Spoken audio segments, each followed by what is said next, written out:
ប្រែថាសវណ្ណភូមិ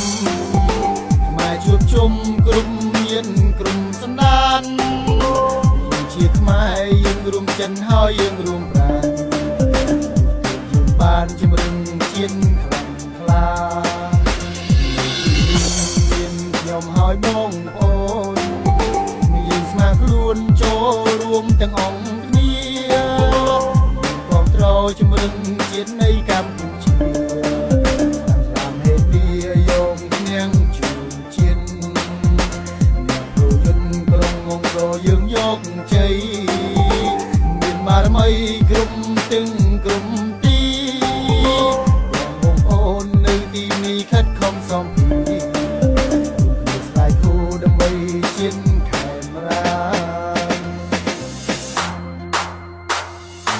ខ្ញុំឈរទីនេះហើយផ្ទះដៃមកចាំមុនគេនៅកណ្ដាលថ្ងៃមានអ្វីតបស្នងសម្រាប់កម្ពុជាមានតែចម្រៀងជាចំណងដៃសម្រាប់កូនខ្មែរជារឿងលើកទឹកចិត្តអ្នកចម្បាំងអង្គរយើងយកជ័យខ្ញុំស្រឡាញ់ក្រុងកម្ពុជាខ្ញុំស្រឡាញ់បងប្អូនទាំងអស់គ្នាមានចិត្តស្មោះស្ម័គ្រឬរាយរាក់ទាក់គ្រប់វេលាទោះយើងមិនបានរួមប្រយុទ្ធក៏ប៉ុន្តែរួមគ្នាព្រាវនាមកលើកទឹកចិត្តទៅដល់បងប្អូនទោះខ្ញុំអត់លុយក៏ខ្ញុំសុខចិត្តលក់មាន់ឬក៏យើងរួមដើម្បីទទួលយកជ័យកម្លាំងយើងរួមដើម្បីខ្មែរអេមផៃខ្ញុំស្រឡាញ់អ្នកប្រយុទ្ធដែលតស៊ូខ្លាំងក្រៃគឺកាត់ជាខ្មែរដូចតែគ្នាលើកដំកើងទៅថៃដូចជាខ្មែរពេលនេះកំពុងតែមានឈ្មោះល្បីជំរឿជាតិកម្ពុជាបញ្ចេញកម្លាំងគ្រប់សរសៃឲ្យយើងរួមប្រយុទ្ធមិនខ្លាចថ្ងៃខ្សែពួកយើងជាខ្មែរចម្បាំងអង្គរយកជ័យចម្បាំងអង្គរយកជ័យតែដូចខ្មែរប្រែថាសវណ្ណភូមិ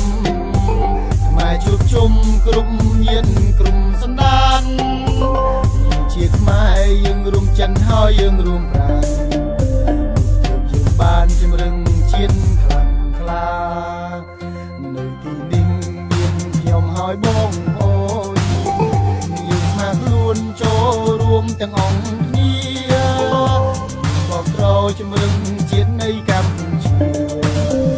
តាមហេតុពីយោងឈ្នះជួនជាតិអ្នកប្រយុទ្ធក្រុងអង្គរយើងយកជ័យ